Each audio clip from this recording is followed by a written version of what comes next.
Guess who's back? Back again. Haku's back. He brought a friend. It's the Pope. It's the Pope. That's really bad. I think we should keep it though. You should have Anyway, said from hey guys. Japan. No, no. I Guess think we're who's just gonna back keep this whole from sequence. Japan? This is all gold. Guess who's back? Anyway, guys, Do-do-do-do. welcome back to our next tier list keyword. Today we're actually looking at Dashel. Dashel's a really interesting one because he plays very, very differently between his normal version and his title version, and we're gonna get all into that right now.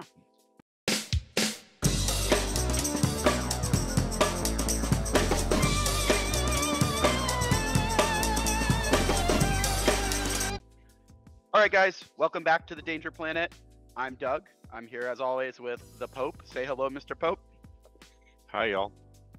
And the Haku. Say hello, Mr. Haku. Yo, yo, yo. And the ever ridiculous Brandon. Brandon, how are we today? I'm pretty sure pistachios are dog safe. I think they might be. Yeah, I think. No, I that's googled it. It says that in fact pistachios contain some healthy benefits for your pup. No, that makes sense. All right, Pope. Today we're talking about a master. You played him for a little while, actually. I actually have seen you play too. I've taken a lot of advice from you on how to play Mr. Dashel 2. But today we're going to be covering both Dashel 1 and Dashel 2. So just to start us off a little bit, Pope, at a very high level, can you give us maybe like a 5-minute elevator pitch on the general premise behind both Dashel 1 and Dashel 2, just because they do play a little bit differently, so that folks can have some context as we're talking about these different units and kind of how they'd be effective either in a Dashel 1 or Dashel 2 list. All right. You like meat? You like grinding it. You love shoving that meat through the meat grinder? That's Dashel 1, right? You're going to be summoning in all these dudes whose purpose is to just like be a body on the table and die. And they're pretty decent at that. And you get some value out of it too, sometimes. And then you have Dashel 2, where you're not going to be summoning the meat, right? It's already like pre-processed. You've put it in your list, and it's really tough because somebody threw a bunch of stones in it, and it's tanky, and you're going to shove it in your opponent's face and make him love it. So Dashel 1, Summoner, both of them do schemes pretty well because they have some really quick stuff. Dashel 2, he's going to keep your boys alive, and he's going to kill the guys real quick when they get in his face. Can I just say, I think what you just said is Dashel 1 is like a fine bespoke hand-ground sausage, and Dashel 2 is bologna. Yeah, let's go with that. Wild. I mean, I don't think know. so. I think we're just going to jump right into the tier list now. So, Landon, you're leading us, so take us away. Yeah. Sounds good. So, and with that, let's talk about Taggart Queeg, the only keyword henchman, which I've never even seen the model for. Yeah, so Taggart Queeg is the henchman who wishes he could. He's got some cute combos in a couple of places outside of this keyword, and he does some stuff in keyword with his fast stuff. But at the end of the day, switching focus for fast is only really good in the context where you want to score points. Like sometimes you want an extra hit instead of the focus, but the setup here requires a little pricey. The damage is just a little insulting. And outside of his aura for 8 points on your henchman, he's got like a 2-2-3 melee and a 2-3-5 gun. That's not super impressive. I mean, his melee attack can be stat 7, and 2-inch reach used to be like this big premium, but he's just doesn't really come together for the amount of points he costs, especially when you've got some pretty stiff competition in both 1 and 2. Maybe you'll see this guy sometimes in 1 to try and get like some fast summons going, to try and get them in the action faster from where you're bringing them in, but you'll never see this guy in 2. I'd venture to say he's never higher in 2, and like the bottom of some matchups in 1. Yeah, I don't think that that's a fully unreasonable take. I mean, I'm looking at his card as we're talking, and I keep thinking to myself, like, when would I want to be spending the 8 points to bring him versus bringing like an executioner or like a sergeant in a Dashel 2 list, or maybe something that's a little bit more effective for the primary Dashel 1 plan. Although I guess we'll talk about this later, but I'm kind of the opinion that Dashel 1 is one of those masters that really shines when there isn't a explicit plan because he's like can do a lot of different stuff. But I kind of agree with you, Pope. I don't think this model is particularly amazing. I think it also kind of gets outclassed by also the henchmen who can do some incidental summons that are a lot easier to achieve. That I think so. So yeah, I'd probably put it like bottom tier for both. Yeah, I don't really disagree with any of that. The fact that it really bothers me his bonus isn't at least suited. I don't know. It's such an underwhelming henchman. He just really doesn't do much of anything. I don't even really see him in some matchups in Dashel 1, just because nothing's really suited. But I guess having a Stat 7 whip might make up for it. But 2/2/3, oof. I think he's a model that could do a little love. He's one of the lesser seen models that would be a good example of a candidate for a little bit of love from an errata patch, like an adjustment up maybe. But, you know. Brandon, is there anything exceptionally spicy that you got? Yeah, I mean, I've played against Dashel a few times, and I've never once seen this model in physical, like, person. Everything everyone said. He seems very underwhelming. I mean, like, coordinated attack maybe is, like, fine, but it's, like, melee. So, like, you're not gonna, like, rate... I don't know. He just seems bad, and I don't know why you would ever, for 8 stones, hire Taggart Queeg when instead, for 1 more stone, you could just get an Executioner. Yeah, because the Superintendent gives you a ton of free movement. And like I said, if you need to get stuff from the back of the field to the front of the field, like, because you're summoning and you're trying to keep your master safe, like, he can make your stuff get up there. And as much as you want to, you know, trash talk, sabotage their plans, like, it can be a big point swing if your opponent's not planning for sabotage their plans. Or even if they do plan for it, they have to, like, have 2 markers in the right spot or something, or just do some gymnastics because it exists. So it's not like he doesn't have anything that works on his card, it's just not worth the points, I don't think. Yeah, I think that's reasonable. All right, let's do the model. I guess we should have done first. This model is really interesting because it did see a fairly large buff, and this is the Dispatcher. Pope, can you just give us a very high level of how you would use the Dispatcher differently in Dashel 1 versus in Dashel 2? Because I think it's fairly illustrative of kind of how they play. You talked a little bit about Dashel 1 being a primary summoner. That's really his mechanic, and Dashel 2 being like, I'm going to run at you and literally just slice you to death. But can you talk to us a little bit about his Boya with the backpack? Right, so the errata change that you're speaking of is really what made this keyword come on the map in general, and it was to the Dispatcher's Aethervox broadcast ability. It essentially lets anybody in that keyword guard treat him as either a friendly or enemy marker, which means Dashel 1 summoning off him, and importantly, whenever you remove him that way, you draw a card. So it lets Dashel 1 summon off him, and it lets Dashel 2 remove him for his bonus action, which usually is going to get you some extra movement to walk with either Dashel 2 or the Executioners. And essentially, your entire game plan in either one of the 2 versions of Dashel is going to be centered around this particular model. So if all your guys are coming in on the Dispatcher, that's where the action is where you want it to happen. The way you keep him alive is with the a protected guard on him, so make sure he's never alone. And then he's got some mediocre attacks that sometimes you just hit because nobody cheats them. And Consolidate Power just gets you some free movement. So he's overall probably one of the best totems in the game. Yeah, I agree. I mean, I think you're spot on.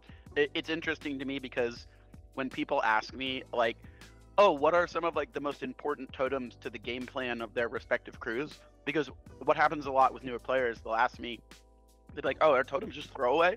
And I was like, well, no, it kind of depends on the crew. And they're like, well, what's the one where it like really matters the most? And in my brain, this is one of them, I think. I'd be hard pressed to think of another totem that's as central to the game plan of the crew that they come along with than the Dispatcher in your buddy and mine, Mr. Bashel, or Dashel, I guess. Unless you think, can you think of any others, like any others that would be like top like that, either Haku or Pope? Not off the top of my head, I'm sure they exist. Yeah. I mean, there's a lot of totems that are pretty large. Tara's totems, flipping the deck is pretty huge. You have the sure, but like Damien's Tara totem works without that happening, right? Like Dashel just doesn't at least Dashel 1 just doesn't really Dashel work needs if it. the dispatcher doesn't exist. Yeah. I mean, sure. So if you want to talk, I mean, Huggy then Oh, that's is fair. the obvious choice. Sure, that's fair. If you want to just talk about like it I mean- defines the I think master. Huggy's Yeah. powerful, but I don't know if it I don't know. It's fine. We can move on. Yeah, we'll move. I get it. All right, cool. So, Brandon and Yeah. Haku, I guess, any closing points on the dispatcher, other than me bringing up an erroneous conversation for us to argue about as another episode, which we will. Yeah, I honestly not much to add. Guy's broken. He's really good. The Errata literally allowed this to be a game-defining, crew. Yeah. And it has been. Yeah. I mean, he's the totem. You get him for free. He's amazing. Take him always. All right, cool. I mean, think we you agree. could lose stay at your post, and he would still be an amazing model. But stay at your post also is just some amazing incidental tech that is easily forgotten. So remember, you can't move guard minions around the dispatcher. Yeah. I mean, I think the biggest takeaway here is your dispatcher is really valuable. Don't be stupid with him. Don't put him in a position where he's going to die really early. And make sure that you're getting value out of him, whether or not you're playing him as Dashel 1 or as Dashel 2. You think that's a fair closing statement here? For sure. All right, cool. On to gas mask flamethrower lady. I think that's a lady. I'm pretty sure that's a lady. Hips don't lie. Take it away, Pope. Yeah, so this is a model I honestly haven't played a lot with. I know a lot of people like this model, and I can see why. But to just get some initial placement before I talk, I'm going to put it in some matchups for both. Maybe a little higher up on 1 than it is on 2 for me, personally. But the value proposition off of the DCU is that you have Clear Them Out built in on the flamethrower, which lets you remove enemy scheme markers, i.e. the dispatcher, or an enemy scheme marker, but usually the dispatcher within 1 of whatever you're shooting, and then give a friendly minion within aura 3 of the target focused 1. Or is it within 3 of the target? No, it's within 3 of this model, I'm sorry.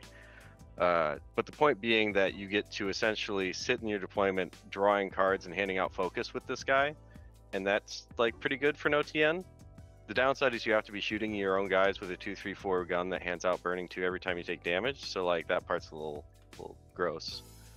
But that's what Guild Steward or other models that kind of remove stuff is for. But so you can generate resources pretty efficiently with this model, and then very incidentally, sometimes it summons a dog, a guild dog, whatever that's called, the Guild Hound. Yeah, for the with mask. bonus. For a 7. Not the reason why this model is here. In fact, I mean, usually I think I'd rather just take the field kit trigger, to be honest. But that's the primary draw, is that you're handing out a bunch of focus, and then later in the game it has attacks, just okay attacks, But the reason why I don't usually use it all that much is it's a little pricey, and it doesn't exactly help you alpha super well. I mean, focus is always helpful, but the models you're taking in this keyword don't often need it for the price you're getting at it with this model. And Guild has never been strapped for ways to hand focus to their guys. And then also, I feel like in Dashel 1 it gets some more value if you're handling the more turtly, tanky type plan. But in strategies where I tend to like that kind of gameplay, summoners tend to have some sort of penalty slapped onto them. So it gets a little dicier as to when I would want this model. So that's just kind of my discourse on it. Yeah, I think you're right in a lot of ways. To me, when I look at this model, it represents a good amount of just value, but sometimes generic value. And my argument here would be that while a lot of the things you're describing are really AP efficient and can be good value, Dashel 2, which is what I've played most of, I think almost exclusively. I've never even played a Dashel 1 game. I've just played probably about a dozen games with Dashel 2. He has a lot of expensive models in his crew, and he also really wants to come to the game with soulstones. So I don't usually find enough points to hire disease containment unit, because those last few points are usually spent on a guild mage or a guild lawyer, basically, which I usually find myself hiring over something like this, basically. That's kind of where I'm at. I would probably put it but it's not a bad model. Like that's the thing I'm struggling with. It's not bad at all. This model is actually playable and good, in my opinion. I mean, I guess I would put it in like where you put it, basically the middle of some matchups. I guess Haku can yell at me and tell me why I'm wrong. What do we got, Haku? I'll tell you why you're wrong. This model is just a bad model. The upsides Landon says are just like so covered by so many other better guild models. I can't see a scenario of hiring this model besides the fact that you don't own the other guild models. If you're not owning like lawyers and stewards, I don't know why you're playing guild. But if you like the look of it, it's cool. Summoning a dog, I actually think is, I mean, Landon wrote it off, but I think it's the only actually unique thing this actually brings to the crew. Like, for sure, like I guess. For a 7 of mass, it's not that bad actually. I kind of agree with you. It's not like I mean, nothing. it's pretty meh. I mean, at least you're in guild where you can kind of, you know, control what you get, but they're not like the hounds are that great, and summoning them is not going to be that amazing. As Landon kind of said, you're generally fine just flipping field kit if you can get the heal off instead, but when are you going to have this model next to somebody who can heal? Why does everything happen around this model? Yeah, it's kind of like really weird on where you want to position this guy, that it also becomes really wonky. I mean, I've really only tried this person out in Plague, I'll admit. And it's equally as bad there. Like, good lord, Outcast has even better options. But sticking in the guild, lawyer, steward, more better guard units that we'll get to later. I can't imagine why I would even sometimes hire this guy. Besides, I think the problem you're describing, Haku, is something that I run into when I'm making magic card lists a lot, which is like, I don't necessarily have a huge problem with this model, but the fact exists that there's like 3 models that are right in this model's price range that I would take any of them before I would probably take this one. And I think you kind of are saying the same thing, basically.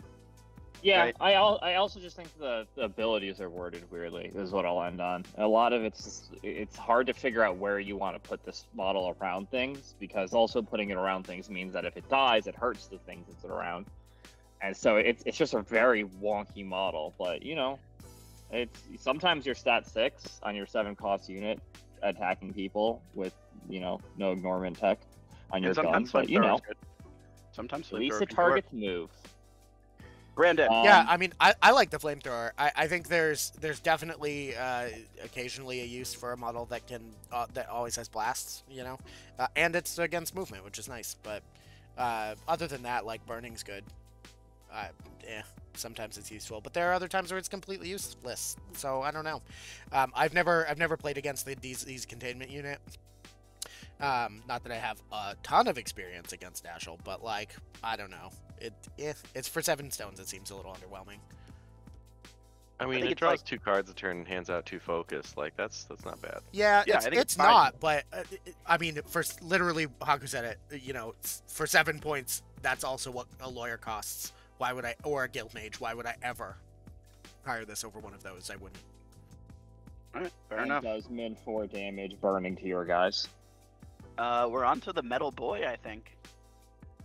I got some opinions about this metal boy, but I'll let Pope go first. You know, I hired one of these once and I was immensely disappointed with it. They're really cheap and tanky, and you feel like that's supposed to be good, but a lot of the times you want a model that sticks around in the game, right? And when your opponent can reliably one-shot these things, it's not super great. I'll put them in sometimes higher against my better judgment, even though I know that like I've tried sometimes hiring them and not been happy with it.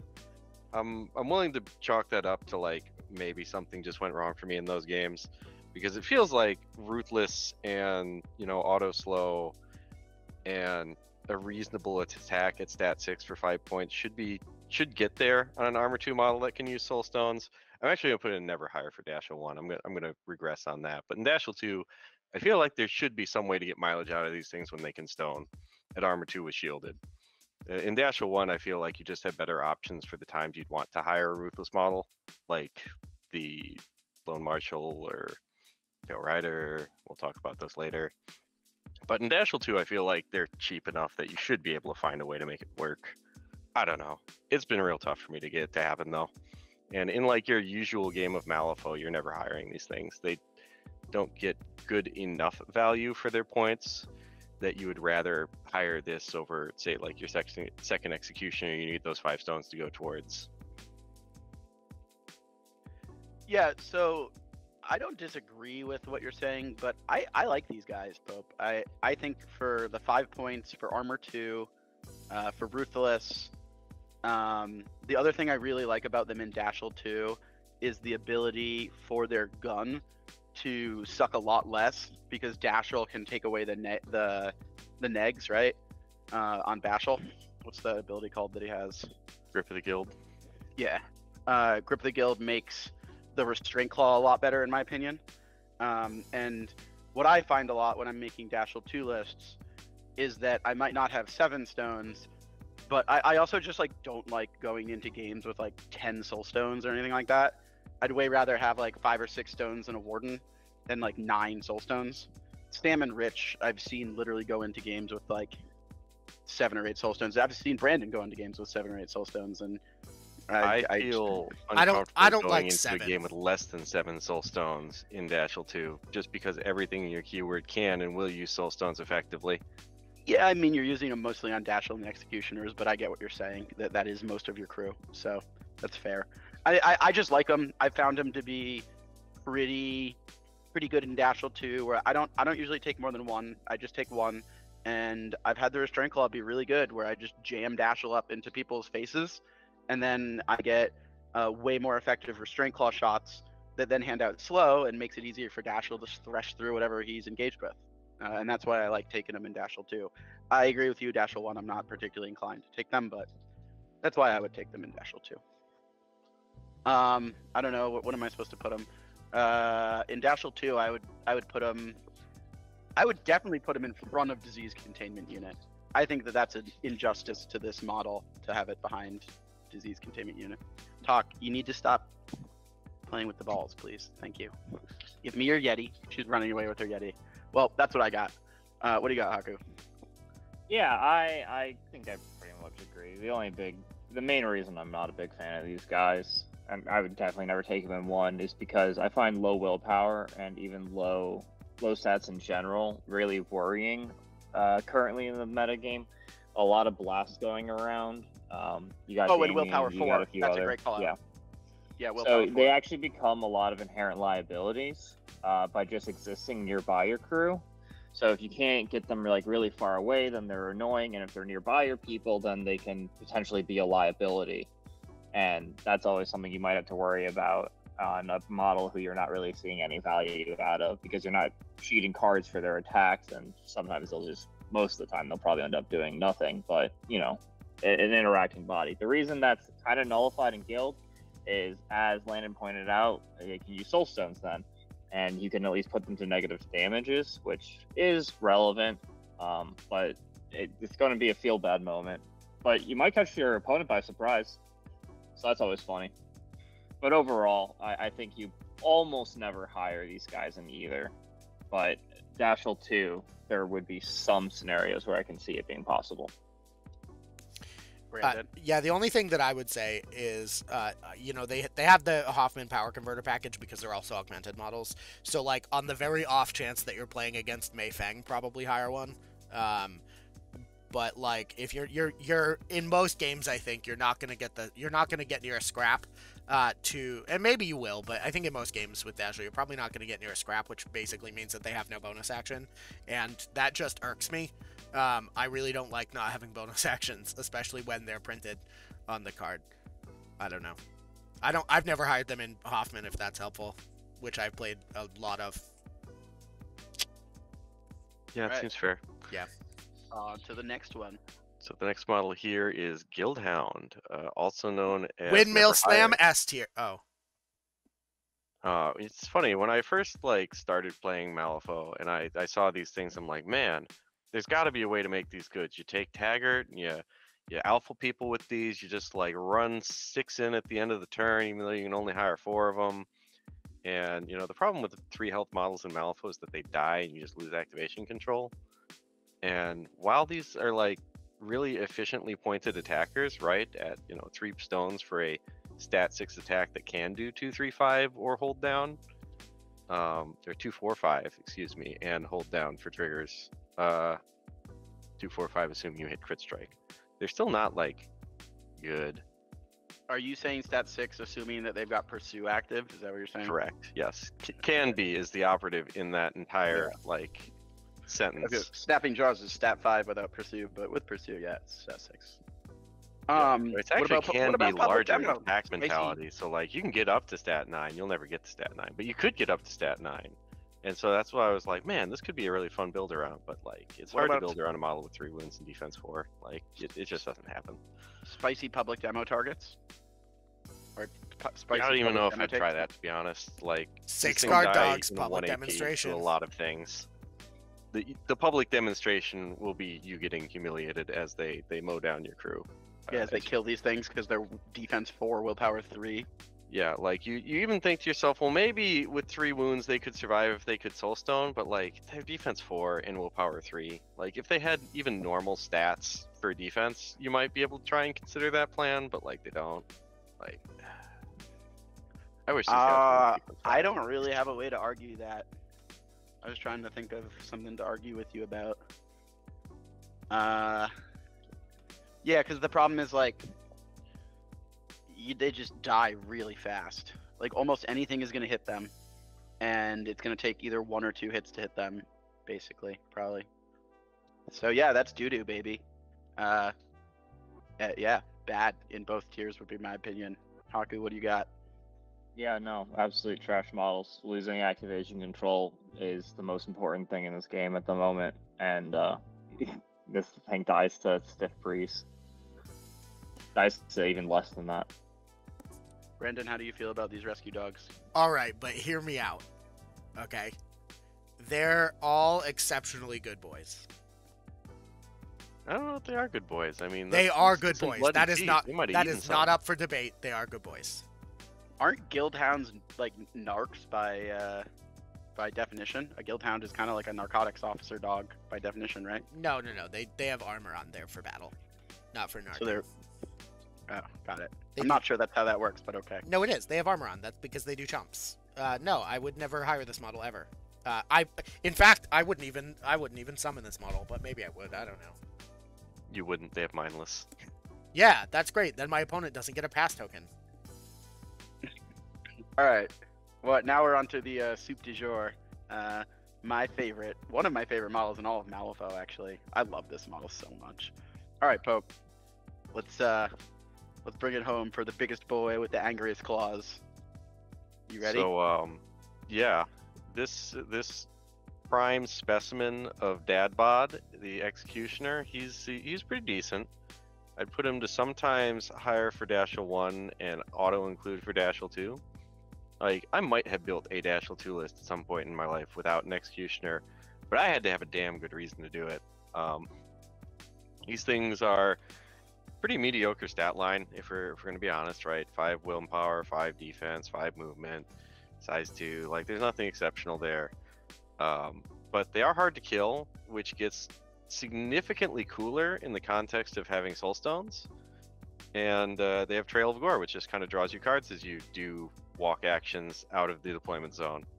And then, they've got their naturally stat 6, sometimes stat 7, 3, 4, 5s. That just means you're really good at pumping damage into people. So you die, but you're really good at making other people die. So that makes them pretty good summons for Dashel 1. You want to summon these guys a lot. You want to find 13s and warp your list around getting 13s to summon these guys. But you don't really want to hire them in Dashel 1 because, they die real quick for 9 stones. But in Dashel 2. Yeah, in Dashel 2, these guys just need to make sure that they don't leave their boss. If they're ever outside of 8 of Dashel in Dashel 2, they go down pretty quick because your opponent's like, oh, this is my time. That thing's going down. But when you can stone a bunch, their ability to just dance around hard to kill with their built-in Juggernaut or Guild Mages being around them and Soulstones just really makes them a pain in the butt for anyone to try and actually kill. And that gets you a lot of value if your opponent just doesn't recognize their, even if they do, the amount of effort it takes to kill them is a lot. Yeah, I mean, again, like I said, admittedly, I don't really have any reps on Dashel 1. I've almost exclusively played Dashel 2, but oh boy, do I love these models. I think the most illustrative thing that I can say here is earlier on the drop of Burns, Sam and I were testing a lot of our different masters into one another, and I played. He was playing Jezda 2 into me playing Dashel 2, and he actually killed Dashel on the top of turn 2.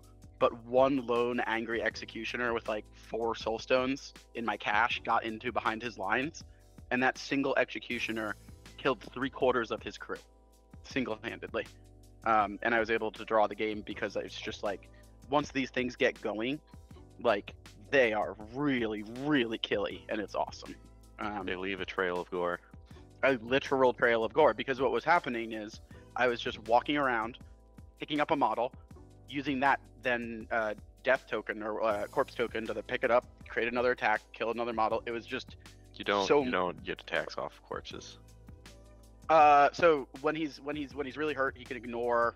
That is true. So if you look at it, his grit allows him to ignore the requirements, and he can just proc lots of attacks. So I was doing what you were talking about, Pope. I was basically dancing him at the edge of death, juggernauting back up, being able to ignore requirements, and getting tons of attacks out of him. And I basically picked up most of a Jezda crew as a result. It was great.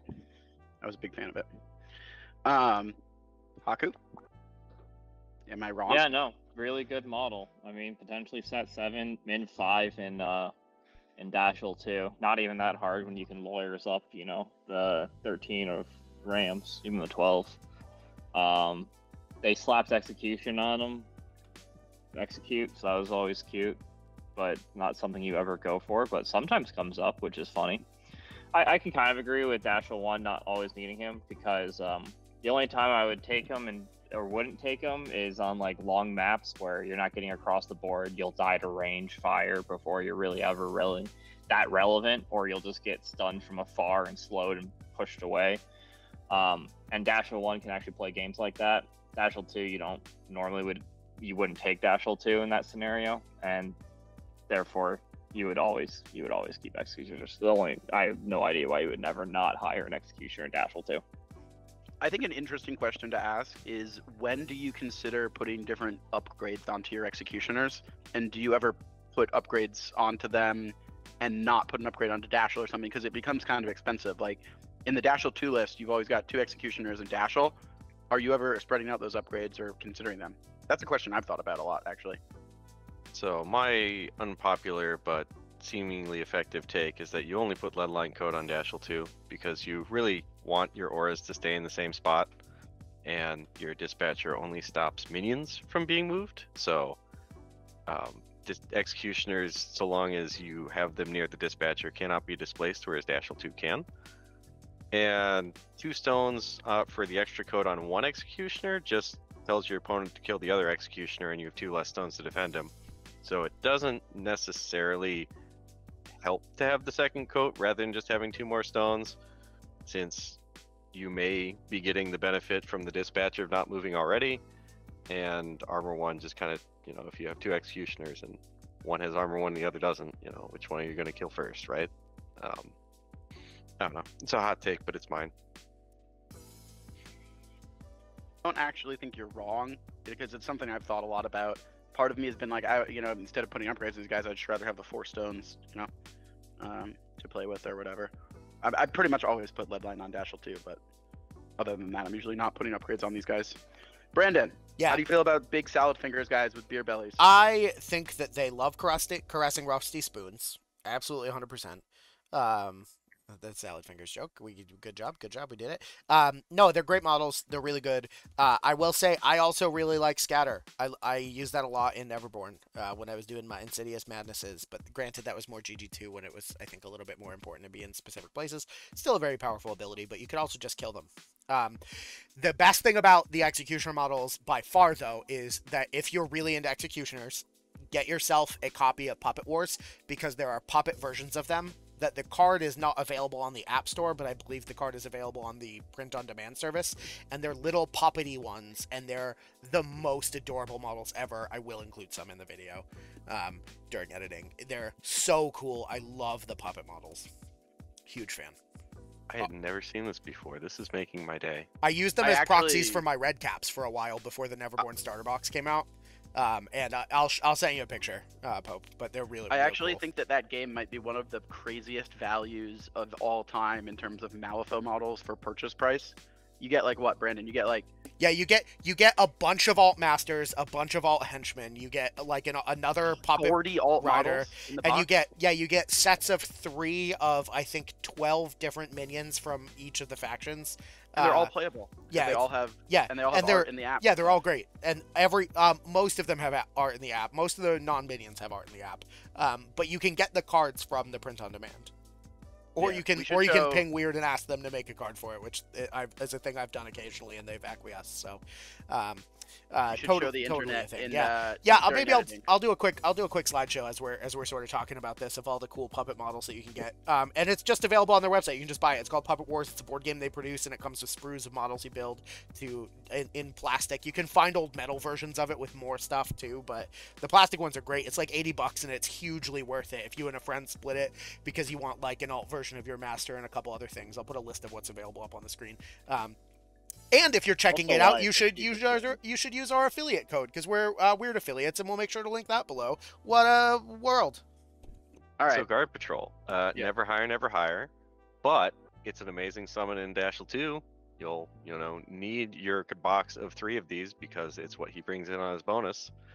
The only reason you would ever even consider taking one ever as a hire is in Dashel 1 is because you needed to take the hit for some weird reason. But like, I don't think you ever would. There used to be cases where you absolutely had to have take the hit, or you would just get abducted on turn 1 and die. I mean, I think these guys are great summons. I really like. Gone. She can't hurt you anymore. She could be anywhere. Jesus, Haku, you can't just say the T word without telling us before you do it. God. I like these guys. They're fun. I like summoning them out of Dashel 2. That's my primary experience with them, is using them as summons, hiding them behind things, and using them as take the hit puppets, basically. Like, that's primarily what I've used these guys for. I don't know that I would ever pay points for them, but they're good little summons for sure. I don't know if I feel any being able different. to sometimes poop out adversary with their piddly little gun that no one wants to shoot against is just really nice.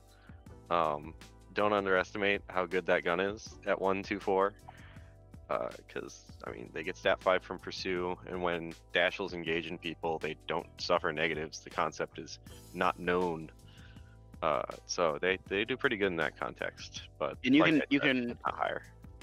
Yeah, I don't think you're paying points for these, but as a summon, they're cute. And also sometimes I've had times where like their sword has like I've crushed it with like a crit strike trigger on their sword and done like 3 or 4 damage to a model before. Honestly. Yeah, I killed Clampets 1 with a pair of these guys. They just went to town with that. That's hilarious. That's really funny. All right, cool. Haku, Brandon, do you guys have anything spicy to say about the Guard Patrol other than the fact that they're pretty cool summons, probably not want to pay for units? I mean, you have to own them. The Mountain Guard turned into them. The Mountain Guard are cracked models, and the fact that Creep Along gets you out of engagement range, so these guys are also really good schemers, is really obnoxious on Mountain Guard. Good lord, I hate these models. But yeah, no, absolute trash. Never hire. Yeah, I mean, I agree, just like with the caveat that take the hit is sometimes a thing. You know, there are situations where take the hit can mean winning games or not, so, you know. Yeah, that's reasonable. All right, well, I guess Haku made a good point here. It spoiled it a little bit, but Mr. Pope, why don't you tell us about the Mounted Guards? Yeah, so Mounted Guard is an auto-include for Dashel 2. I'm going to put it very high up on some matchups for Dashel 1. I would put it higher than the Executioner for Dashel 1. The only reason I'd say he doesn't make it into auto-include for Dashel 1 for me, personally, is that you sometimes just want to be able to summon 2 of these things. but they're excellent scheme runners at move 7 with Ride with Me, sometimes move 8 if you take the Sergeant. They've got Ride with Me for 8 stones. Like, find me another 8 stone model with Ride with Me, and you'll tell me it's the Rough Rider. And I'll tell you, here's why they're better than Rough Riders. When they die, you get a different model instead. So these things effectively take 10 wounds to kill for 8 points. That's just a little crazy. And they have a gun that is not just stat 5 on a 2-3-4. They have a gun that's 2-3-5, stat 6 sometimes, that can either put out adversary or crit strike. Like, these things are amazing in Dashel 2, and the reason why Dashel 2 works as well as it does is because if your opponent like leaves their deployment zone, you just get to shoot them with mounted guard and take like severe for 7 shots on their activated units that are leaving the deployment zone.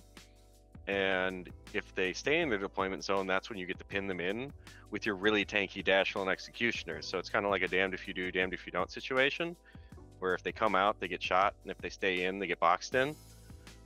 And yeah, like I said, they score points. Underutilized aspect of them, their melee hands out injured. So I was telling a little bit of, I told half the story of how the Clampets 2 died, or the Clampets 1, I'm sorry, died earlier with the guard patrol. The immediate preceding fact that enabled that to happen was my mounted guard charged the Clampets and then hit them twice with the trampling hooves to put them to defense 4. So that my, incidental summons were hitting at a +1 stat advantage on their 2-3-4s with crit strike, and suddenly you're actually killing things. So like, don't be afraid to use their melee just because their gun's decent. Like, trampling hooves is actually a really undervalued and powerful melee attack. I love That's these kind of like models. what I have to say about mounted guard. In Dashel 1, you use them more for scoring points than you do for fighting, but like, they're still good at that. All right. Well, anyway, mounted guards are insanely awesome. I actually love these models. They are the best. Everything that Pope said, plus the fact that when I'm playing, because again, I'm playing mostly, my perspective on this is all specifically Dashel 2. These guys have scored the majority of my points for me in most of my Dashel 2 games.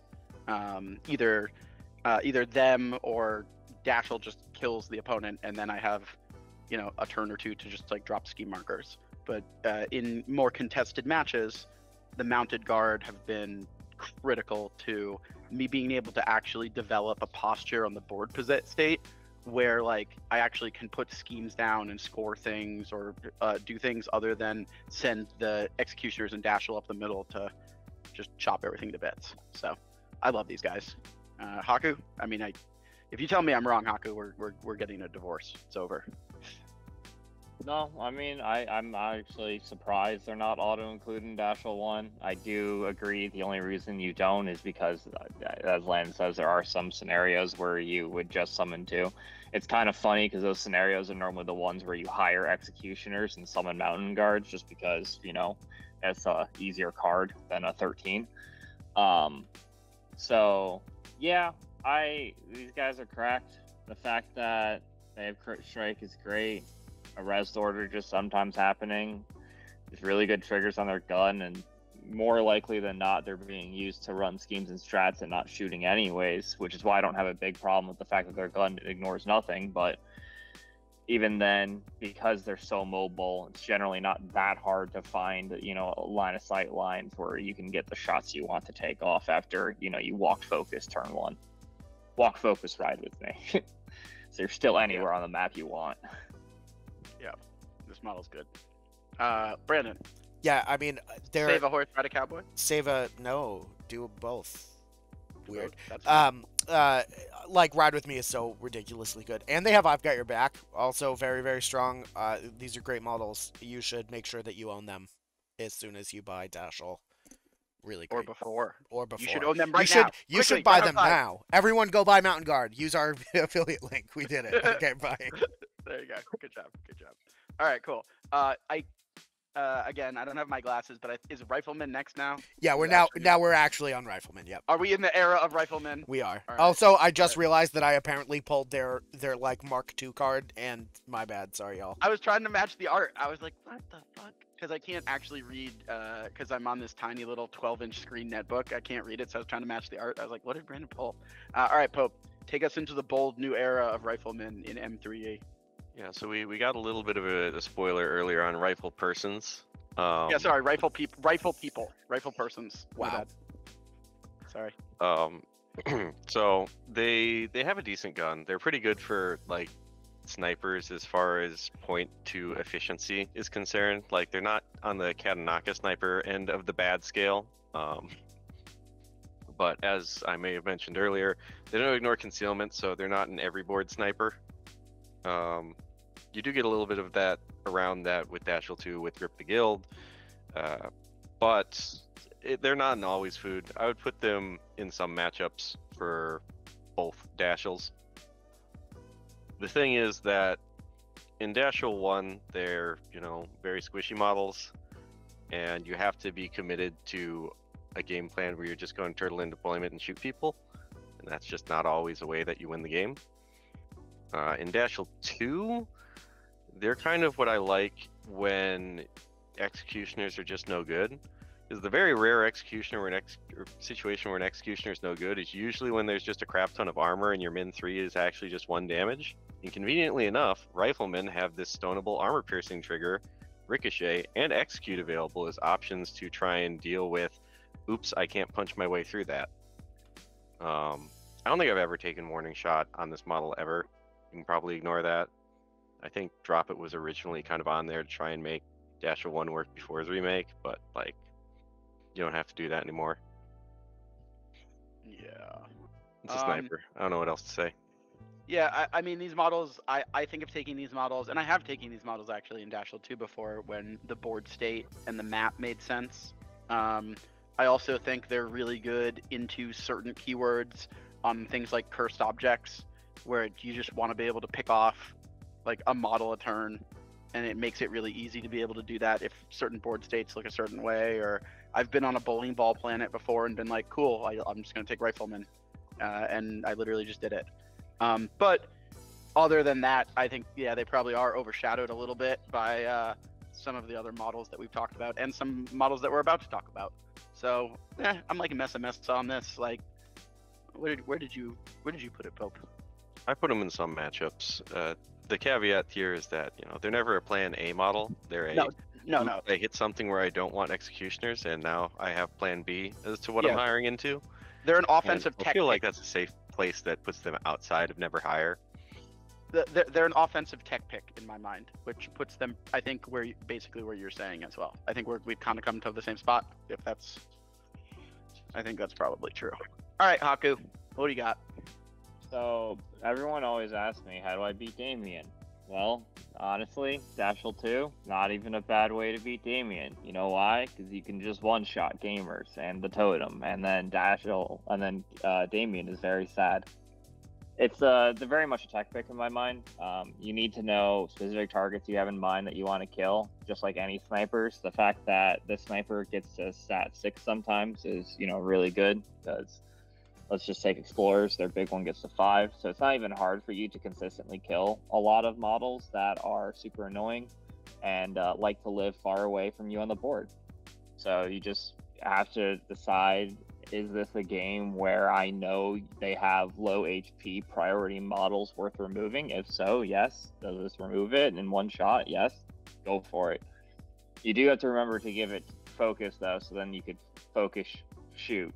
You need 2 focus, 1 for the range, 1 for the killing. And if you need to get around cover and concealment, at least Dashel 2. I mean, not cover. Concealment and Dashel 2. You could sell them for a positive if you need to get around everything somehow. But just having focus is almost always just good enough, which is why it doesn't really matter. And ignoring cover is huge for this long range sniping. So. I'm big fan of the tech pick. I'm convinced you basically said the same thing that Sam says a lot, Haku. He talks a lot about how it's valuable to have, well, it might not be a good primary DPS plan. It's valuable to have an option for relatively decent ranged damage when the scenario arises. And he brings up Damien too, and he'll also bring up things like assassinate, or like even like any primary from GG2 or 3, where you just need to pick models off the board. So I agree with you. Brandon, how do you feel about men with huge rifles? Now, let me paint you a picture of a Lucius 2 game where 2 riflemen are hired out of keywords so that they can walk, and then quick retreat after they've walked into engagement to get further up the board. Alright, so we're 12 inches up the board. What happens then? Okay, then we lose because we wasted 14 soulstones. No, their offensive tech pick, cool. I just I don't know. These models seem underwhelming to me. I don't like them. But I don't know. I grew up on Neverborn, so I don't know how to shoot guns. That's what I got. You are allergic to bullets as a Neverborn spawn. Yeah, that's true. That's true. If your first faction is Neverborn, you are allergic to bullets. You have to take Benadryl before you fire any guns while playing Malifaux. That aren't Twist Reality, of course. Yikes. Other than that, I have nothing cool to add. On to All right. Sergeants. All right, Sergeant. So, Sergeant is probably one of the weirder models on this list. Never hire Dashel 1, and top of some matchups for Dashel 2 for me. The only reason he's not auto-include in Dashel 2 for me is because he's the model that I take out when I need, tech. But he makes every list that I just make for, I don't know what I want to do. I'm just going to play my same list, Dashel 2 list. And the reason for that is because his lead the patrol, the thing that gives all your guards +1 move, just gets significantly better in the context of you putting all of your tanky boys in their face turn 1 than it is in the context of Dashel 1, where you're usually playing a more defensive oriented game plan, and this guy can't stone, so he just dies at 7 wounds with no tech. But other merits he has, can get up to stat 7 on his gun. Sometimes you take expert marksman on him so he can do armor piercing with that stat 7 gun. That's pretty good. He's a pretty decent target to ride with me with, so that you just have 2 AP of unactivated stat 7 gun up the board. So that that's just a lot of threat on your opponent leaving their deployment zone, especially if you put expert marksman on him so he ignores cover, concealment, and friendly fire. So if you're anywhere within 12 of this guy, he'll just focus shoot you and do anywhere from 6 to 7 points. Very scary. And then consolidate power also just helps you get your executioners up after you've yeeted a few things up the board. So he's very good for adding mobility to your crew in Dashel, and that's much more valuable in Dashel 2 than it is in Dashel 1. I don't know why you'd hire him in Dashel 1, to be honest. The kind of job he would do in Dashel 1 is just kind of covered by Queeg, and as we discussed, Queeg isn't really that valuable of a model. But I would hire Queeg before I would hire Sergeant in Dashel 1. That's kind of how doo-doo he is there. Incidentally, you can also make sure his bonus action New Horizon works in Dashel 2 by letting him stone for it. I've done that once, I think. So I think, correct me if I'm wrong, you can use that to place the dispatcher when taking non-interact actions may treat as a friendly or enemy scheme marker. Yeah, you can just use him to place the dispatcher 6 inches, so that can also be neat. Especially when you just leave him behind in Dashel 2, as you sometimes do when you zoom up the board. So he's cool. Yeah, I like this guy a lot. I've taken him usually as a generic option. If I have to tech stuff into or out of a list, he's usually one of the first cuts. But I like him for a lot of the reasons you said. He gives really easy mobility to the executioners, and he has a really good gun that I like to use to score Vendetta with on a regular basis, basically. If I see Vendetta in the pool and I can take clear shots to stuff, and there's a reasonable target, I love this guy because he can take huge chunks of life in single individual hits, and you can get to Vendetta health amounts very quickly and easily. That's a big reason I use this guy. And precisely when you're stoning with crit, it's you can do 2, 4, or 7, or the only damage amount you can't deal is 1. So you can very precisely leave people at 1 hit point with Vendetta, which is super nice when you just have a guaranteed way to deal 1 in the crew without flipping any cards. So yeah, I love him for Vendetta as well. Yeah, he's good. All right, Haku, tell me why I'm a moron. No, I think that's about it. I would never hire in Dashel 1. Becomes infinitely better when you can use stones, because one of its biggest problems was this model just fucking dies. Like, that was a big problem with most of the guard minions, which is why you're seeing them being hireable in Dashel 2, is because they just die, and now they don't. And so when it doesn't just absolutely die, and is also able to shoot things engaged by Dashel without having to worry about the fact that it ignores nothing, then it's much better, and can actually be quasi-used for its bonus, reliably used for its bonus action, to move people, as well as to move a scheme marker. And then you have, unlike in Dashel 1, where there's no upside, in Dashel 2, you'll have the upside of being able to shoot anything Dashel's engaged with and actually do good damage. All right, Brandon, closing thoughts, sir. Yeah, I think you guys have said it all. My most profound memory of the Sergeant as a model is the last time I played against Dashel 2, and I killed it, and then I read the card, and I was like, why did I kill this? This seems bad. But then I was like, meh. That's what I got. and that was the whole story? The whole story. That's it. Everything. We did it. Shocking. Riveting. All right. I think this is one of my absolute favorite models, and I know it's one of Pope's favorite models. Why don't you take us into the OOKs with one of the best ones, Mr. Pope? The spice must flow, and so the jury must make every guild tier list as a tech pick. I love this model. It has obey. I don't get that very often in factions I play, so that's really cool. But also, by the book is just in a pretty insane aura to just make enemies lose suits if they're coming into your bubble. Which makes her a pretty solid sometimes matchup, I would say, for both. But I would rate it significantly higher in Dashel 1 as a sometimes than I would for Dashel 2. I'm not really certain I would ever want the jury in a Dashel 2 game unless for some reason I absolutely need an obey. So maybe like a hard top of never hire for Dashel 2 and a pretty good right above executioner in some matchups for Dashel 1. Like I just value a lot of the jury's kit. By the book's good. Yep. Ancient Words with Glimpse is solid for trying to keep people away from you. And Dashel 1 kind of wants to keep people away. Don't get me wrong, he's a little tanky with his built-in lead line code on the master and like decent stats, but you don't want people staying in your face for too long. And jury offers a pretty decent way to do that.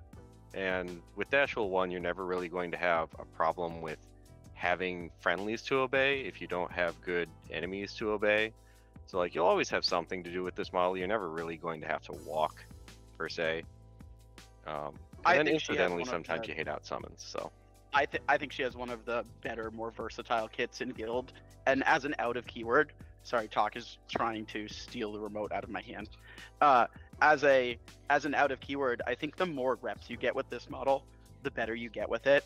And I tend to bring it more and more across any of my guild choices, because I've just gotten more reps with it now, and I think its activations are higher value, and I think this is a perfect shell for it, basically, because you have really, really high value friendlies everywhere.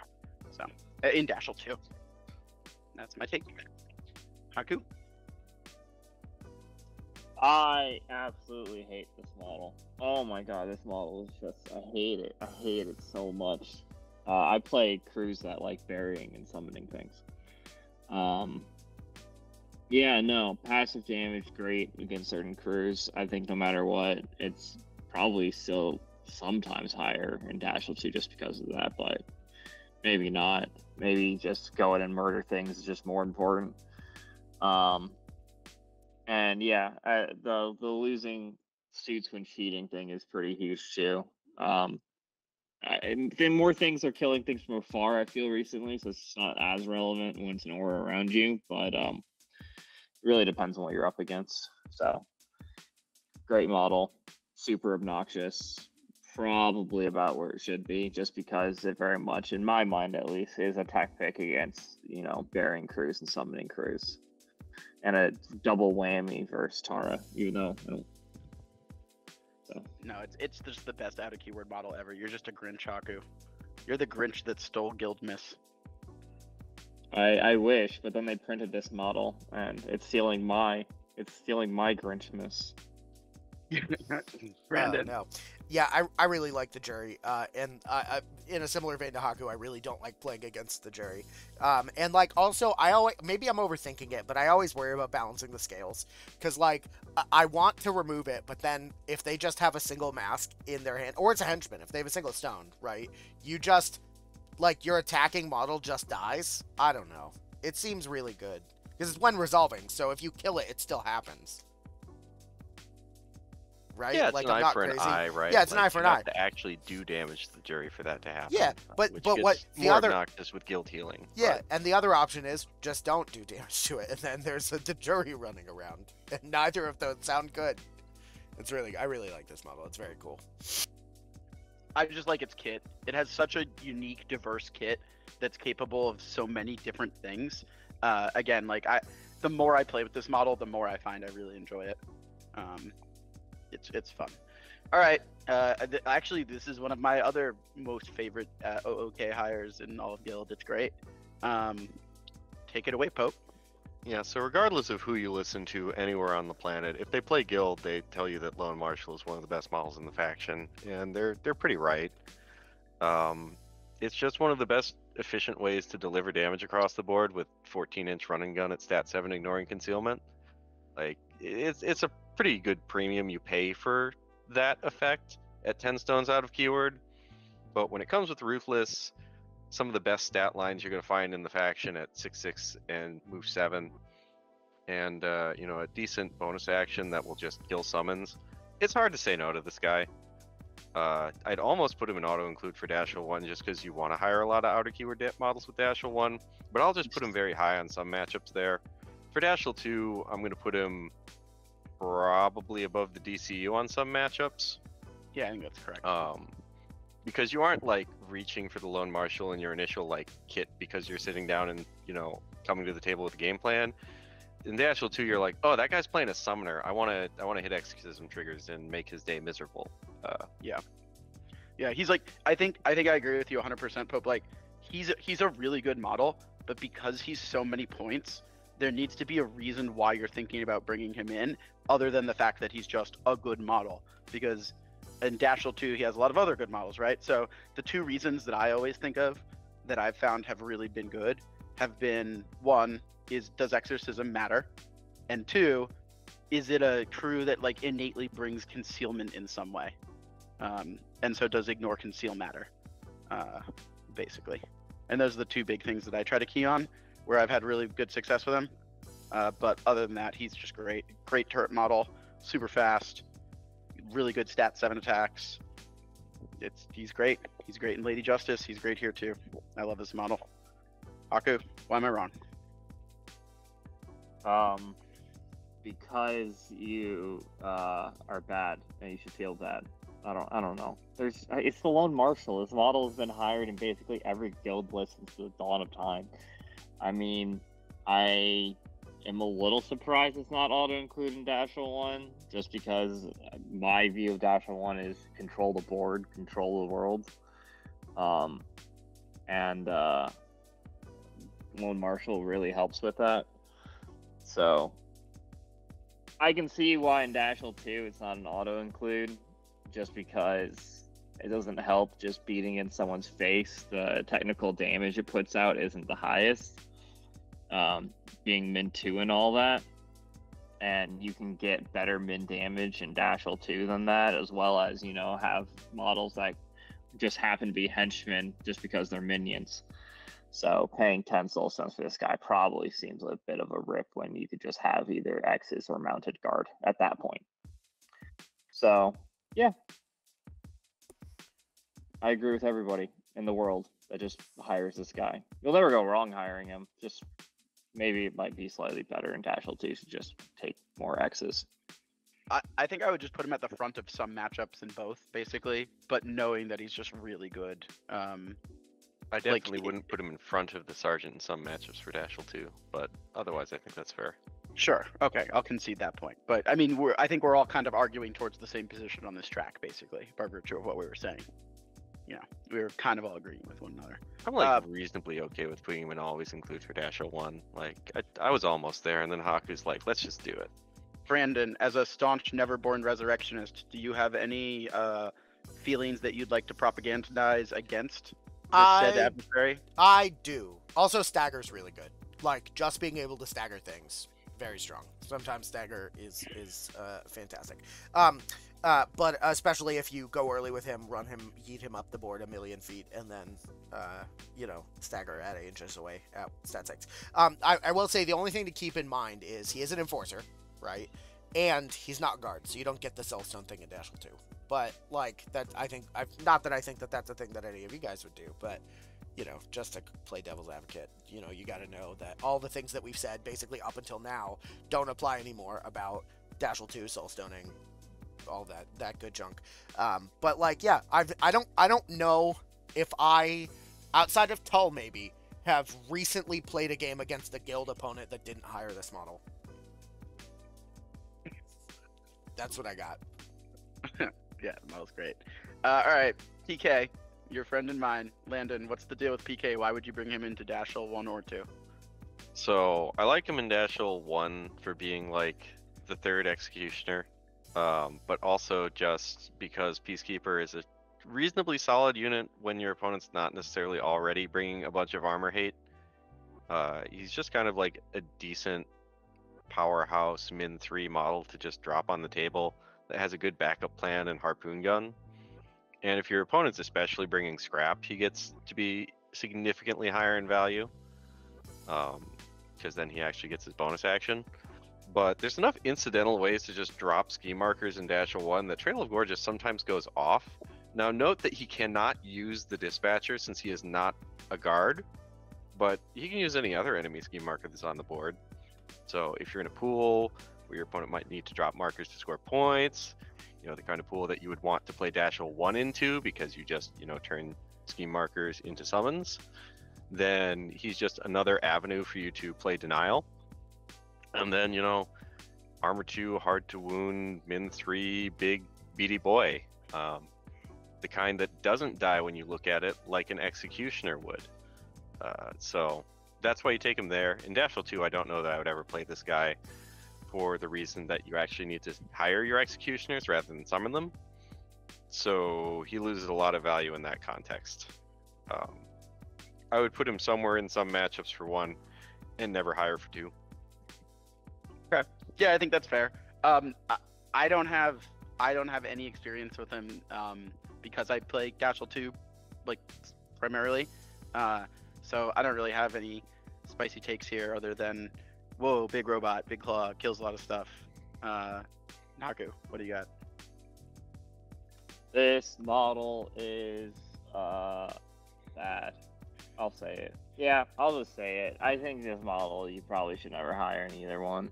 I think Landon's always been addicted to Trail of Gore and Peacekeeper, but as your resident Hoffman player, I'll say, especially without being an Arcs where I can have him use Soulstones, he gets disabled really easily, so you have to keep a lot of condition removal for him, and he's very slow, and the current meta is just a lot of like staggering stun models, it feels like, and low defense and low willpower for that aren't great.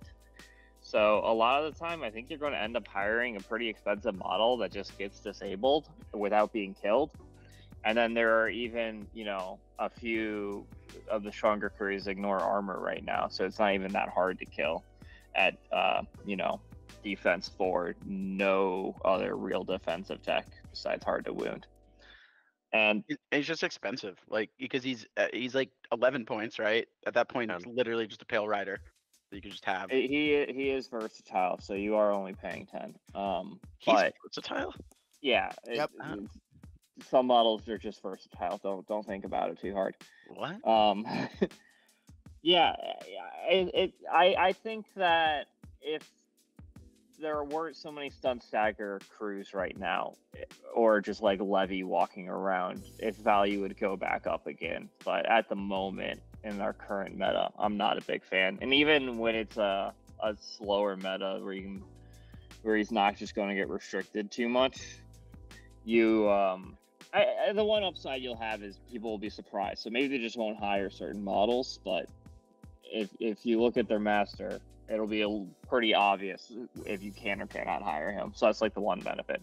You should generally know after master pick if he's takeable. So maybe I can kind of see in that frame of reference, but by God, move 4 without being able to reliably get the power token to make him at least go an extra 2 inches around is pretty brutal.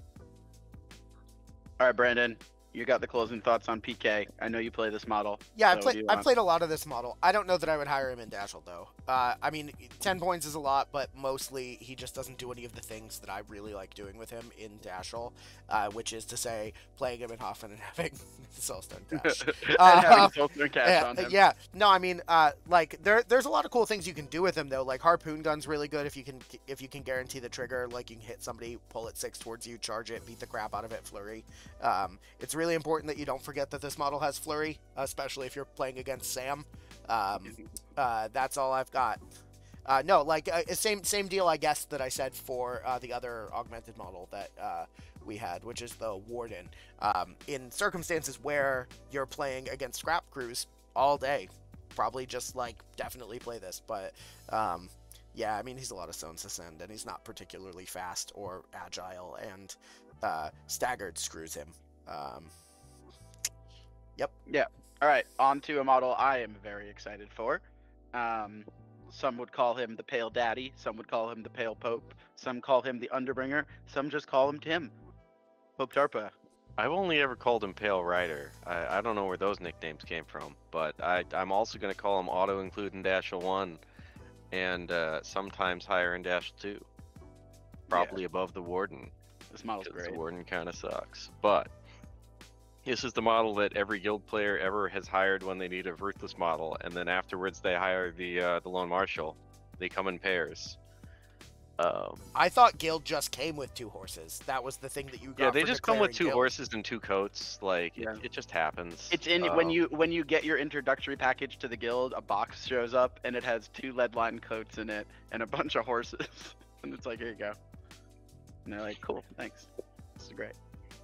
Can you explain why this guy is so good, Pope? Just for folks that maybe haven't played with the model or haven't played against the model, just like the high-level notes on, 1, how you would be using him in Dashel 1, and is it different on how you'd be using him in Dashel 2? I mean, he's willpower 7 and size 3. I think enough said. I mean, those are quite powerful virtues on top of being ruthless and having the typical rider stat line.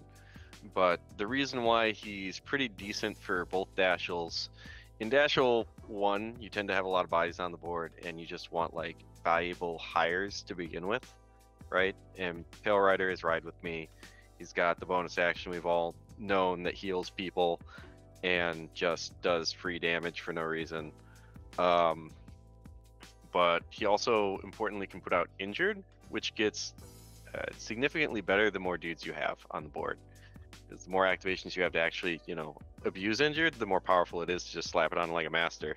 Even if you're doing like a min-2 shot from across the board, if he's on like stat 2 and you've got a bunch of guard patrols sitting around, he's gonna have a bad day.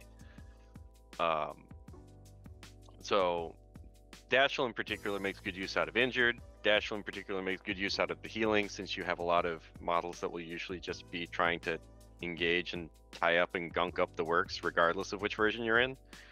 That there's just a lot of value to be had by having Pale Rider in either crew. Stones get a little tight for Dashel 2, which is why he doesn't always make the cut. But when you want the Ruthless and the AoE, like, there are other people who could get it, but there's no one who's quite as good. I don't know. We'll talk about Pale Rider doing all these same things in every guild video, I'm sure. Yeah, I mean, I just like the fact that he has a big gun, he's fast, he hands out. I mean, everything you said, I agree with. He's great. I love this model. Haku, is it different? The model's on your correct. end? Yeah. All right, Brandon. Yeah, he's real good. Probably buy this. Get the puppet set. It's cheap, and you get all 4. Oh yeah, that's you should. We should always tell everyone to just Yeah, get the puppet dude, the set. puppet set. It's so crazy. And the craziest thing about the puppet set more than anything else is that you could use our affiliate link to buy it right now. So now there's just a oh, puppet man. version of every rider. Does that mean when Kalodi comes back, he can hire all the puppet riders? Yes, it does. Yep, and also you can hire Puppet Lady Justice, and many other things. puppet executioners, for instance. But if you were so inclined to play a 4 horseman list, why would you play Levy when you could play Mounted Guard, Pale Rider, Lone Marshal, and then still have 13 Soulstones left in Dashel 1 for summoning? Let's do it. That actually sounds awesome. Mount up, boys. And Yeah. you could paint one like Johnny in the Johnny Walker paint style, bottle label, one Jim Beam, one Jose Cuervo, and one whatever the other 4 horseman shot is. Jim, All Jack, right, Johnny, we're on- and Jose. We're on to Family Guy. We're Yeah. on to Family Guy. Stewie. What's the deal with Stewie, Landon? So, man, if only there was a way to purge conditions like slow that I know are going to be something that's relevant in every game of Dashel 1 I play. Oh, look, Guild Steward, he just has Dispel Magic. You're mostly taking him in Dashel 1 every fucking game, auto includes, Windmill Slam, and maybe like bottom of some matchups for Dashel 2. I could see taking him sometimes, but I'm not a huge fan. So Dispel Magic is just mandatory for Dashel 1 because all of your summons come in with slow, always and forever. So having someone who is already a very efficient like focus spot, significant model, and general guy your opponent never ever wants to kill ever, he's just a good thing to just drop in there. And then on top of all of that, he just has protection money, so sometimes you just get free cards from that since you have drop it triggers in the crew. Can't say I've ever used Companion on him, but he just kind of does what's on the card, right? He gets rid of conditions, he hands out focus, he heals your guys. It's pretty valuable for 6 points. Yeah, this guy in Dashel 1 is an all-star. I've never taken him in Dashel 2 because I've always just taken guild mages or lawyers or spent Yeah, the like points on sometimes a you want rider condition or removal, something. so I can't say you would never take him in Dashel 2. It's So- not like Foulmouth is bad, but I get what you're saying, but I also feel like to a degree he offers like if condition removal is critical in a matchup, this is not the tipping point that's going to solve that matchup for you. You know what I mean? That's kind of my feeling on it. Basically, it's like a band-aid on a large open wound if you're trying to use this guy for primary condition removal, and it's not baked into the synergy of what you're doing for the summons. You know, that at least would be my perspective. Haku, Stewie, what do you got? I'm a little surprised Landon doesn't put him higher in Dashel 2, just because I feel like condition removal is also still decently important, especially right now. But yeah, it's really just for the condition removal, I guess. Extra focus is obviously nice, but I'm not. problem there is I don't really care if you throw conditions at Dashel 2 for the most part. Like, the worst case scenario is you have a bunch of Min 3 beaters, and that's still kind of okay without triggers. Yeah, I get that. I actually kind of really do get that. Especially since conditional attacks normally are less in damage, so you're still just surviving through. But yeah, I feel like that's about right. I'm normally not the biggest fan of him, but in Dashel 1, as Landon says, removing the slow from summons is super important. All right, Brandon, how do you Yeah. feel about Stewie? I think he's great. I think Landon nailed it. Absolutely hire this model. I have 2 things to say about this specifically. One, his Demisor Reprisal is the best Demisor in the game by a wide margin. 468 damage. You just do it. It's great. And also, question, I guess. Can you cheat that? You can, right? Yeah, it's a damage flip. Yeah, it's just a flip. It doesn't say it can't Yeah, be you cheated. absolutely can. Yeah, so 8 damage on anything that kills it. Like, let's go. And I think that it's the best thing we can do with Demise Reprisal is probably to balance Neverborn as a faction. We should just staple Demise Reprisal onto every Neverborn model and call it a day, right? I think that's probably it. And the other thing I would say is if you have an opportunity, I would get the alt version, Ulrich Volkov. Having built this model, the Guild Steward, the quill is a huge pain in the butt in the most recent sculpt, and the alt one is pretty inexpensive comparatively, and doesn't have that. It has like a chain, but you can just leave it off, and it's really good. I really like the alt model, Ulrich Volkov. He's available every time they do a holiday sale, so check that guy out. With our affiliate code. With our affiliate link. Oh, I forgot. I'm Yeah, you fired. fucked up. You didn't do that one. I'm fired. We did it. All right. Obviously, the worst model in the entire faction is next. I think this one needs a bit of an upward adjustment, but I'm hoping that we'll see it in GG4. Everybody's been clamoring it for it to obviously get better. So, Pope, what do you think, Guild Mage? But you know, it's funny that you led up with that because I don't know that I really hire Guild Mage in Dashel. I don't know that there's enough discards to trigger it ever being hired in Dashel 1, so I'll just plop it into never hire there.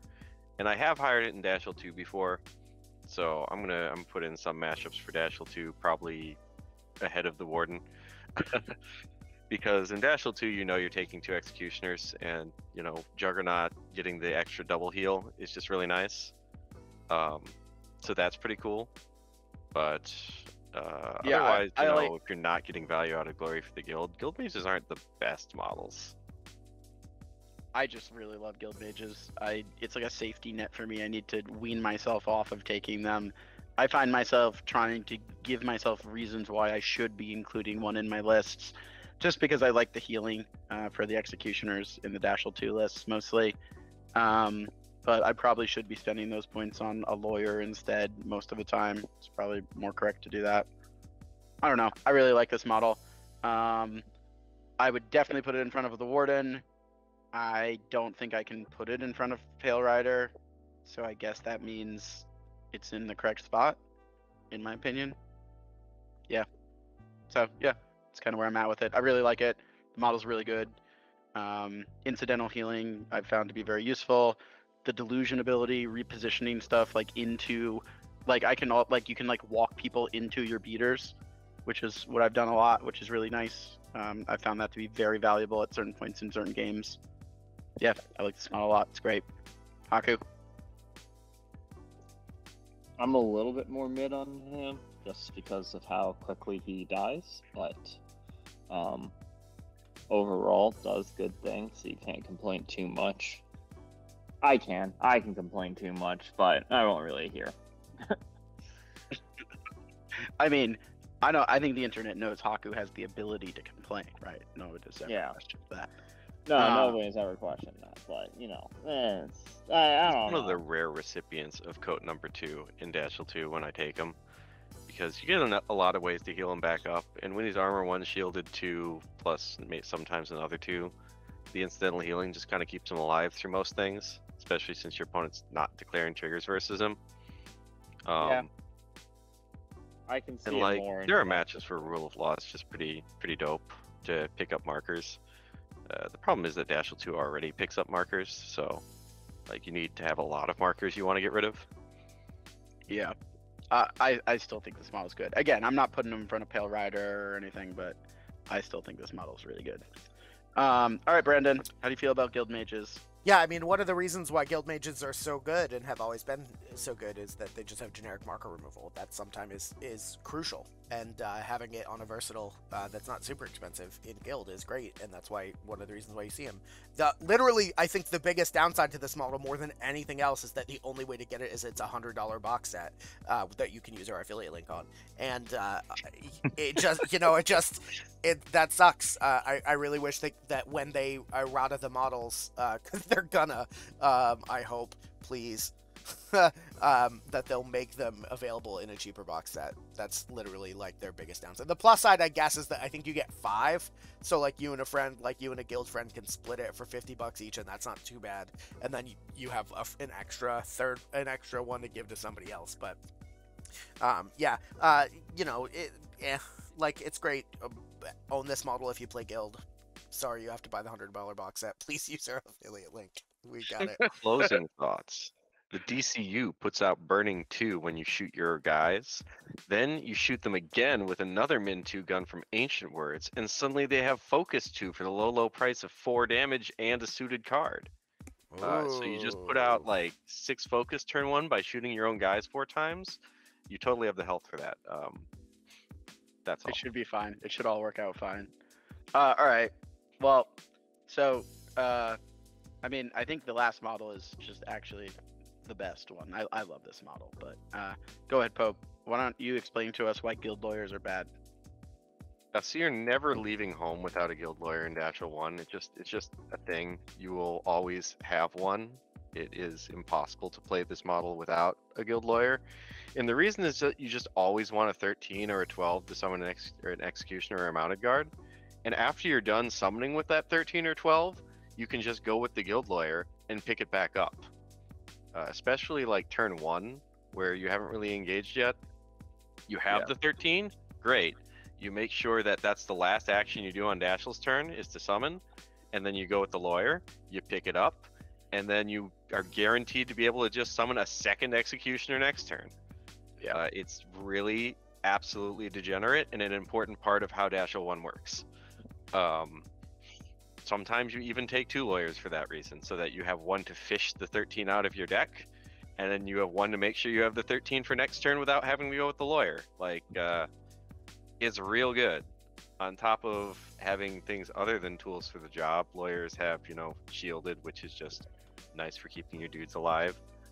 You know, if you have some of the armored models like the Wardens or the Peacekeepers of the world, or just anyone, you know, shield is good. Surge is good to draw cards. Like, they're solid support models. In Dashel 2, I don't really find that they add value for me. I don't really hire them. You draw enough incidental cards that you don't need the extra filtering, and there's no real action you need a 13 for. One of the things I really like about Dashel 2 is that all of your models are particularly high statted, so that mid cards kind of just get there. And you don't necessarily even need cards all the time, since Dashel 2 can just second slice 3 times and have a good turn. So I don't rate them quite as highly there. I would either put them right behind Rifleman or right in front of Jury for Dashel 2. I mean, it's hard to say that tools models are bad, but I just don't think it's the right shell for you to want that. Yeah, I agree with you. I think it's insane in Dashel 1. Again, I haven't run that list yet, but I'm gonna try it very shortly. And in Dashel 2, it's like, how bad is a good tools for the job model really? You know, and the answer is it can't be that bad. Like, it's still a good freaking model. So I guess I would put it in, like, basically auto include in 1, and I don't know, probably like in front of Warden. Like, I would jokingly say you just put both Guild Lawyer in Dashel 1 because you might just take 2. Yeah, it's insane. But I would put it in, like, I would put Guild Lawyer in either in front of or behind Warden in 2.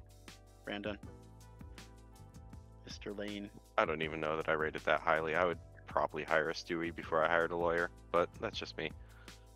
Yeah, but I think that's arguable too. All right, well, wherever, somewhere in that mix. All right, Haku, I know you love this model. Why are we wrong?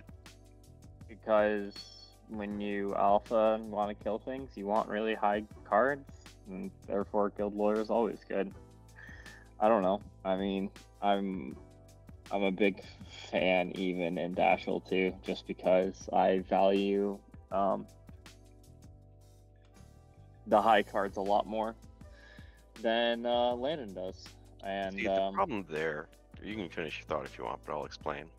But I'll explain why you're wrong when you're done talking. I mean, you can explain why I'm wrong. It's fine. There's, in my opinion, there's a couple ways of looking at it. Either take more attacks or take more specific attacks. Dashel 2 is a little bit more of the former, just because the way it works with being able to hire more minions and stuff like that, and not relying on, you know, Pale, Mountain, and your 1 Xe you're probably outfitting with in Dashel 1 that you just summon back later. But even then, I don't know. I just hate my luck with drawing cards, and I like consistency, so I value them very highly. So with Dashel 2, you just don't have enough ways to get cards out of the deck before you go into Alpha Strike. And when you do want to go Alpha Strike, you want to keep your models mostly together. So the lawyer has to go at a really awkward point, like second or third activation of the turn. You just have to hope there's a tools model good, or a tools card good enough to justify the 7 stones you paid for him, instead of just taking a model that always adds to your alpha, like Sergeant, who was always just going to give you, you know, 3 plus another 4 inches on every model you want to put in your opponent's face, or, like, you know, handing out focus or something more guaranteed than maybe a decent card on your 3rd activation. Like in Dashel 1, it works so well because you don't really care when the lawyer goes. You aren't doing anything or going anywhere, or like needing to keep certain sets of models together. You kind of just can wait and put lawyer in anywhere in the activation order. I just don't think you get that luxury with Dashel 2. Yeah, I actually think that's probably true. Because Dashel 2 also is very shallow on activations. They're usually very low model count. You don't have a lot of time to suss about. I've at least found on Dashel 2. You're kind of forced to do stuff pretty quickly with that model list. I mean, Mr. Brandon. Yeah, I would say, you know, Tools for the Job is probably one of the strongest abilities in the game. Like, if you're playing Guild, you're gonna own these models anyway. It is definitely 100% a thing that you're gonna buy if you play literally any other master, for sure, in Guild. You definitely probably have them if you play Dashel 1. Spicy tip on that one: if you can find the old, I think it's not available on the Guild on the Weird Web store anymore, but the old Lucius Mark II core box where he's plastic has the other Dashel from when Dashel was a henchman in Mark II. It has that, it has Guild Lawyers in it, and it has like a cool alt sculpt, effectively Guard Patrol. I think it's going to be a Guard Patrol. It's called Guild Guard, but that's not a model in it Mark III, so I don't know what exactly its analog would be. You could probably use it for Guard Patrol. Guard Patrol. Yeah. So if you can find that box, it comes with Guild Lawyers and Dashel, which is great. Huge value. Definitely look it up. But it's unfortunately they sell them individually now in the classic boxes on the website, so they're not available there. You're gonna have to go to like Gadzooks or something, where unfortunately you can't use our affiliate link. But not yet, at least. But no, you're like get Guild Lawyers. They're amazing. You absolutely need to have them. And like if you're not gonna play Lucius, split the Lucius core box with a friend and get it there with our affiliate link. And you'll be in good measure. Absolutely have these models. They're amazing. Plus the CVS receipt guy is the most hilarious model in Guild. That's the Guild Lawyer that has the massively long paperwork. I call him the CVS receipt guy. Oh, I have Sam Barrows written on the bottom of that base because he looks like and reminds me of Sam Barrows, basically. So, all right. So I guess the big takeaways here, the last two things I want to talk about is overarching playstyle and game plan of a Dashel 1 crew. You know, you're a summoner. Everybody's kind of agrees with that, at least I think here. But Pope, can you give us the overarching general game plan of when Dashel 1 would be good, what type of pools you're looking to take him into, and what a general turn 1 unpack and successful summon would look like? And then can you give us very, very high level kind of an example list for Dashel 2, what that relatively quick unpack looks like, or I can do it, I suppose, but if you want to do it, probably preferred. And then Haku on the back end here, any spicy tips for when you're fighting Dashel? Sure thing. So with Dashel 1, the general game plan is that you want to summon a lot of executioners, like as many executioners as humanly possible. If by the end of the game your opponent has not complained that you have summoned like 60 stones of models, or not 60, but you know, something similarly outrageous because you've summoned a 9-point executioner on every turn of the game on turn 5 just to prove that you can, to be a dick. Like that's how it goes. You just make a lot of wounds to add to the table, and that usually works pretty well in pools where you have to like hold a center or a specific point. Doubly so if summons get to count. But just having a board presence on turn 5, if that's important, Dashel is a good, solid choice. Because you're never going to be short on manpower if you're playing Dashel 1, unless you just somehow got schmongled on turn 1 and 2 by something alphaing the crap out of you. Because you don't tend to take a lot of really tough models to start the game. So that can be kind of where you can have a weakness. But that's what, you know, Lone Marshal and Pale Rider are there for, to ride interference for you. So generally on turn 1 for that unpack, you're flipping a few cards with like Ride With Me's, or the Dispatcher is shooting people just because he wants to flip a good spicy card off the top of your deck, not because he wants to hit. And you're of course flipping defense because you don't want to take the damage. And then at some point in time you find or just had the magical 13, you go with Dashel, you make sure to take your AP of like walk, focus, bonus action before you summon, because you don't want to accidentally like flip that 13 away, or just like look at the top of your deck and go like, I can't take an action because I want my 13 back. And then you're going to use that 13 to summon an Executioner. If you're like really sad, you use a 12 to summon a Mounted Guard, and you cry crocodile tears while your opponent plays you a song on the world's smallest violin because you only summoned an amazing 8-point model. And the next turn you do it again. That's a better love story than Twilight, Pope. Yeah, the other point as to why you might play Dashel 1 is because you get to summon the fastest scheme runner in guild not named Lady Justice. So if you need to do some really deep scheming, like Breakthrough, I don't know if I'm allowed to say that anymore now that Toll exists and Louisa is crazy, but before Louisa existed, Mounted Guard were like top notch for walk bonus interact tier. So he was probably like one of the best at symbols beforehand because Mounted Guard existed.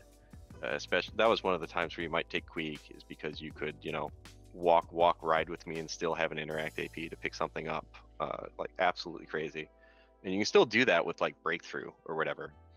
So he can get some very fast scheme runnage, which is something that guild previously did not have before Toll. And if you have some sort of weird hang up against playing Cavalier models, then you'll play guard models instead. Yeah, that's fair. Tell us why the Death Hadouken, otherwise known as Dashel 2, is a little different.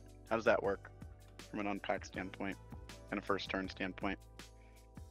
Yeah, so for Dashel 2, what you're doing is you're essentially deploying all your guys such that they have range to use the Dispatcher for whatever nefarious purposes they have. The 2 inches for Dashel to pick them up and summon a dude while walking, the 3 inches for the Executioners to walk up the board. And your first couple activations are just going to be using your Mounted Guard to ride Sergeant up the board to project this massive range threat bubble so that your opponent can't really advance. And then once you've kind of put that threat bubble down and sort of like shown them who's boss, they either came into you with their models to try and pick off your like Sergeants and Mounted Guards, in which case the Executioners and Dashel go and they beat face, or they didn't, and you just kind of yeet Dashel first up the board like 20 to 30 inches by using the ability to charge 8 inches per charge with the +2 from Rush and the +1 from the Sergeant after you've walked an extra 6 for your bonus. So I guess with your bonus and then 2 charges, you get to move Dashel 22 inches up the board, and then use your 2-inch melee to try and hit something 24 inches from where you started. Yeah, he's twice. A fast play. Yeah, he's a fast play. More if you hit your triggers. Yeah, he's a fast And then play. afterwards, you follow in with the Executioners. It's important that the Executioners don't go in first, because if they go in first, they don't get the stone. So that's one of the reasons why Dashel 2 in my lists always gets the coat, is because he's always into danger first. And 13 wounds hard to wound, armor 1, you're going to be able to take some good punishment that way, especially on defense 6. So you don't even mind that he's there ahead of the game. So that's kind of how that goes, and then you use the hefty cash that you came with to just kind of try and tank through things while the rest of your back line, usually 2 Mounted Guard, try and score points on whatever the strategy is.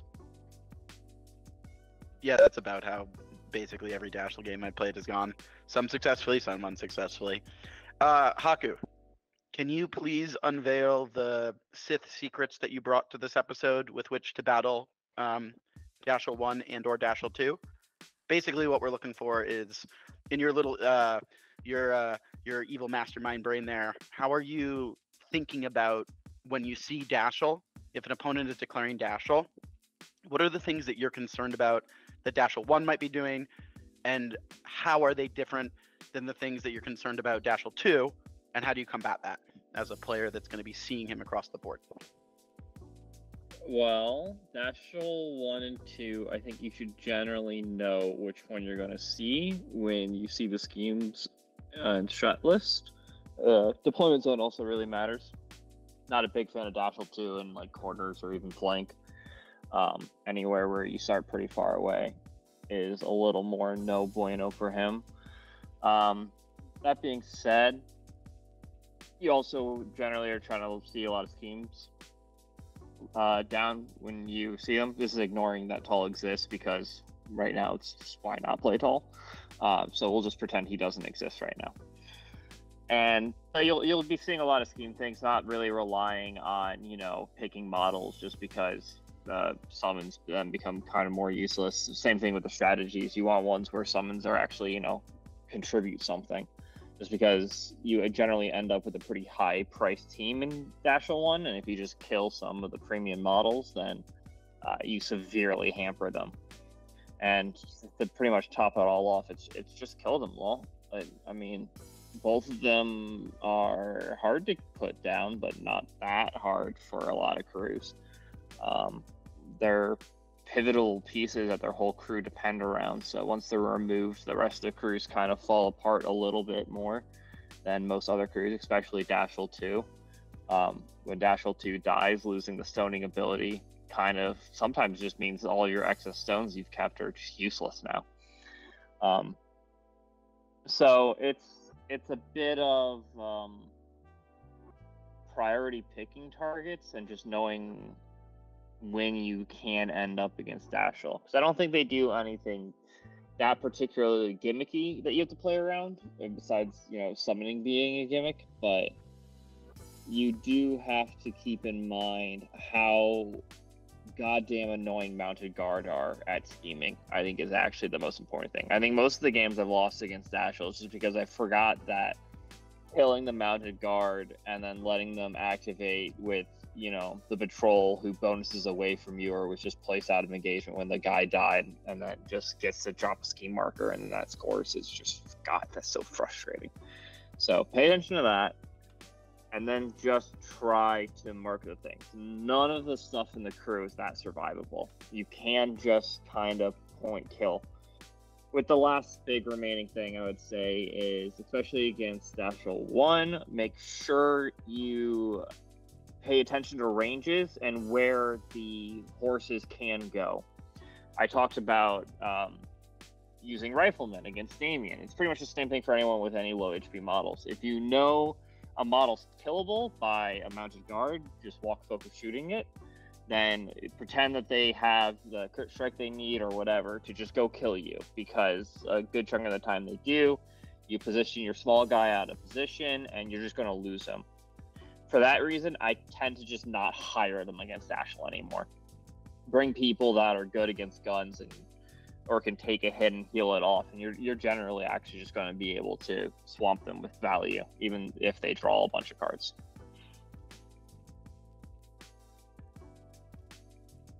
And that's about it. Very reasonable. I think that's a good takeaway. And this is one of our longer one, boys, but I suppose Dashel has a lot to them, and Dashel 1 and Dashel 2 are very different from one another. So I think we're going to call it, unless we've got anything extra spicy coming from the Brandon Lanester. Yeah, well, I just think, I have to say, Dashel, what a guy. What a guy. And if you're gonna do a Dashel crew, you should get the old Dashel for Dashel 1 and the Samantha Thrace other side model for Dashel 2. The Final Fantasy Cloud Strife Giant Sword. Well, it's an axe, but yeah. So super good. You can play all the Dashel games without having any Dashel models. Yeah, I need to paint my Samantha Thrace. That is my Dashel 1 model. I need to paint that up. Yeah. It's a really dope model. Yeah, it's a good call out. It's a neat keyword. I wish I had seen more of Dashel. We just didn't have any guild players for a long time at the store, so. I like Dashel. I just, my heart has pulled me back to Bayou and Rezer and ES.